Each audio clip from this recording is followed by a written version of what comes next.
nandito ko ngayon. Ako tayo si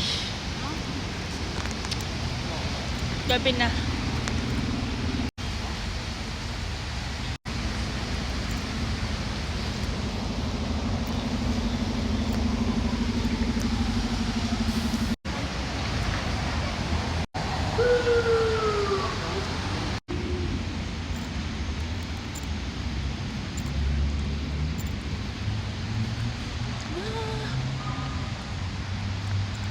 Around 7 p.m. here.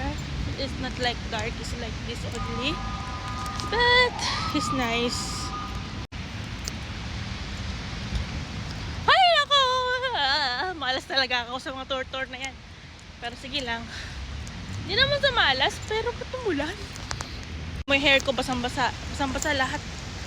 Basang-basa ako kasi umulan nga. Ulan ng ulan! Hindi tumigil. Hanggang sa umuwi, hanggang ay, huminto na yung ulan. Ngayon palang huminto. Kasi alam niya nang uwi na ako. Diba? Gusto na ulan niya. Yan yung fountain nila. Diba? May fountain dito paggabi. Ang ganda ah. Lakas ng fountain eh. Fountain, feeling ko magkamukha lang. Tsaka yan. Nagbibideo naman ako eh. Sulit-sulitin na natin. Kasi maganda pala paggabi dito. Ganyan. Hala to. Wala na. Eh, ito na tawid. Shit. Ay, shit.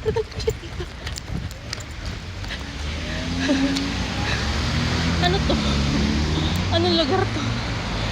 Tignan nyo ulit sa sapatos ko. Kasi umulan eh. Kaya nandumi yan. Ito lang yung nabubuhit ako kanina. Kasi may dala akong tubig nakalagay sa gilid ko. Itong guide ko, kinuha niya yung tubig ko at inom niya. Eh di ako... Eh, bababa kasi yun. Uhaw na uhaw ako. Wala akong mainom kasi ininom yung tubig ko. Grabe yung guide ko. Inom yung tubig ko. Pauwi na ako. Ayan yung view. Yung green bazaar nila dito, sarado na eh. Maaga pa nagsasara. Mga store dito. Meron lang ilan na nakabukas. Pero usually, nagasara sila pagka alas 6. Tsaka napas ko dito, tao dito ha. Magna 9, wala ng tao. Talagang maano sila sa oras. Talagang umaga, paggabi, huwag ka na lalabas. View dyan, may mga nakaukit. Parang MRG lang. Meron silang parang MRG dito. Made in China yan for sure. Diba? Ito yung Red Bridge kanina. Ganyan yung itsura niya. May ilaw pala paggabi. Kaya pala tinawag na Red Bridge to kasi may ilaw.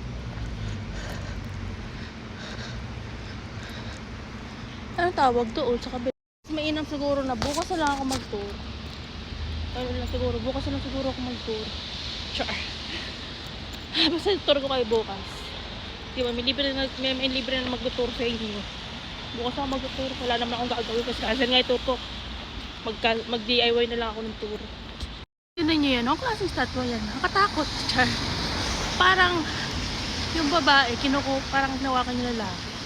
Diba laki? Wala ba nakalagay ito kahit anong malang information?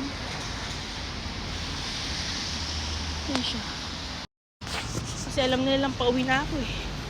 Kaya nilakasan niya. Sige pa, ilakas niya lang. Grabe kayong ulan niya. Nakakayak na.